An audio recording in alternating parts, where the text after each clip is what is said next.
Dalam nama Bapa dan Putra dan Roh Kudus. Amin. Aku mengucap syukur kepadamu ya Allah atas kasih karunia yang boleh aku terima sepanjang hidupku. Semoga teks kitab suci yang akan aku baca sungguh meresap di dalam kehidupanku sehari-hari. Demi Kristus Tuhan dan pengantara kami. Amin. Dalam nama Bapa dan Putra dan Roh Kudus. Amin.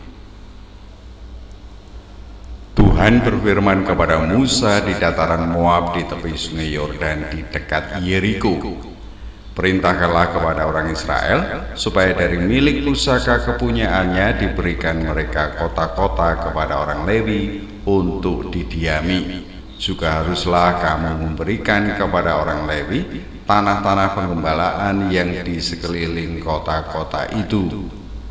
Kota-kota itu akan menjadi kepunyaan mereka untuk didiami dan tanah-tanah penggembalaannya untuk hewan yang mereka miliki dan untuk segala ternak mereka yang lain.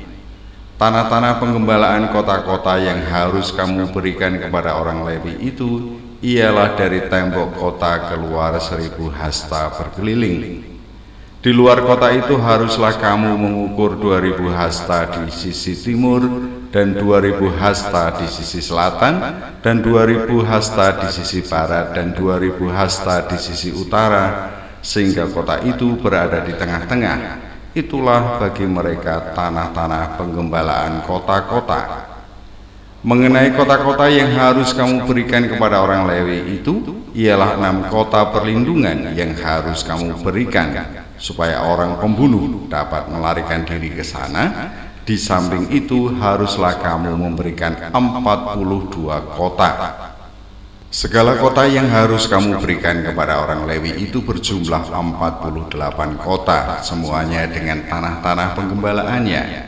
Mengenai kota-kota yang akan kamu berikan dari tanah milik orang Israel, dari suku yang banyak jumlahnya haruslah kamu ambil banyak, dan dari suku yang sedikit jumlahnya haruslah kamu ambil sedikit. Setiap suku harus memberikan dari kota-kotanya kepada orang Lewi sekadar milik pusaka yang dibagikan kepadanya.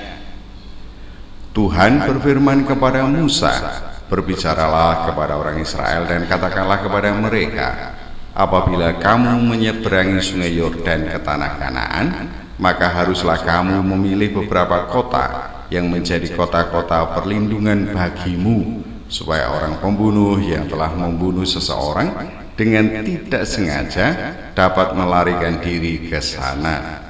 Kota-kota itu akan menjadi tempat perlindungan bagimu terhadap penuntut balas, supaya pembunuh jangan mati sebelum ia dihadapkan kepada rapat umat untuk diadili. Dan kota-kota yang kamu tentukan itu haruslah 6 buah kota perlindungan bagimu. 3 kota harus kamu tentukan di seberang sungai Yordan sini, dan 3 kota harus kamu tentukan di tanah Kanaan, semuanya kota-kota perlindungan. Ke-6 kota itu haruslah menjadi tempat perlindungan bagi orang Israel dan bagi orang asing dan pendatang di tengah-tengahmu, supaya setiap orang yang telah membunuh seseorang dengan tidak sengaja dapat melarikan diri ke sana. Tetapi jika ia membunuh orang itu dengan benda besi sehingga orang itu mati, maka ia seorang pembunuh. Pastilah pembunuh itu dibunuh.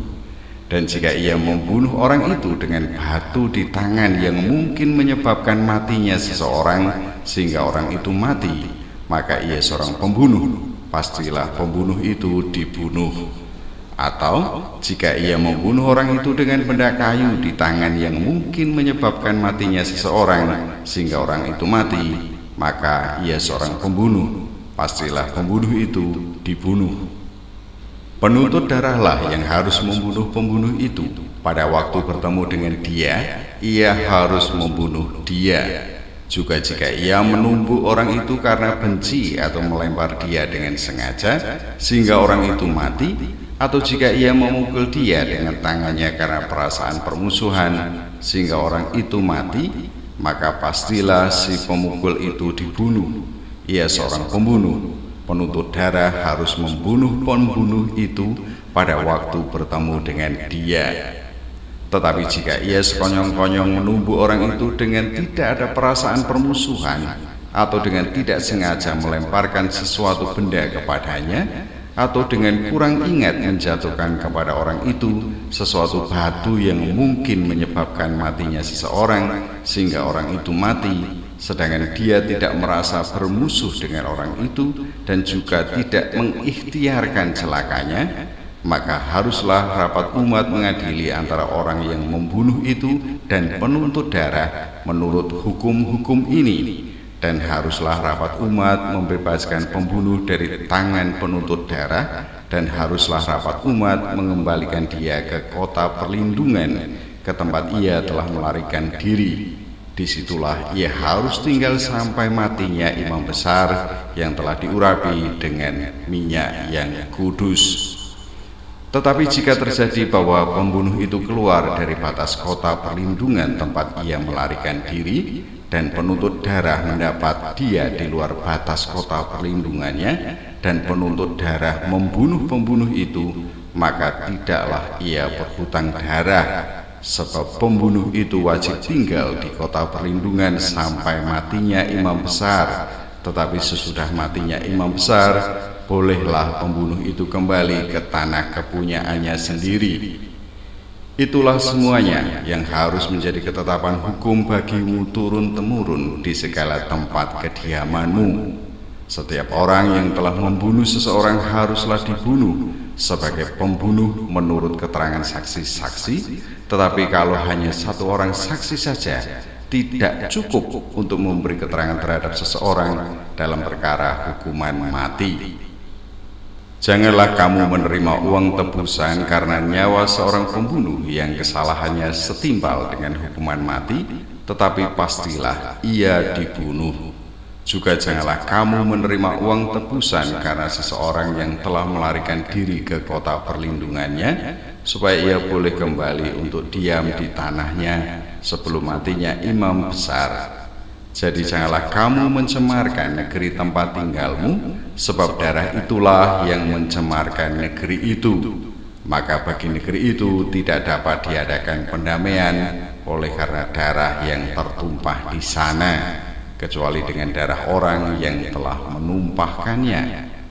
Maka janganlah najiskan negeri tempat kedudukanmu yang di tengah-tengahnya aku diam, sebab aku Tuhan diam di tengah-tengah orang Israel.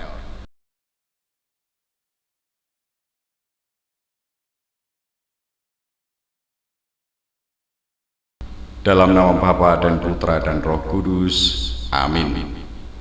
Kembali mengucap syukur kepadamu ya Allah atas kasih setia yang Engkau berikan kepadaku, terutama tentang ketetapan yang Engkau berikan kepada umat Israel.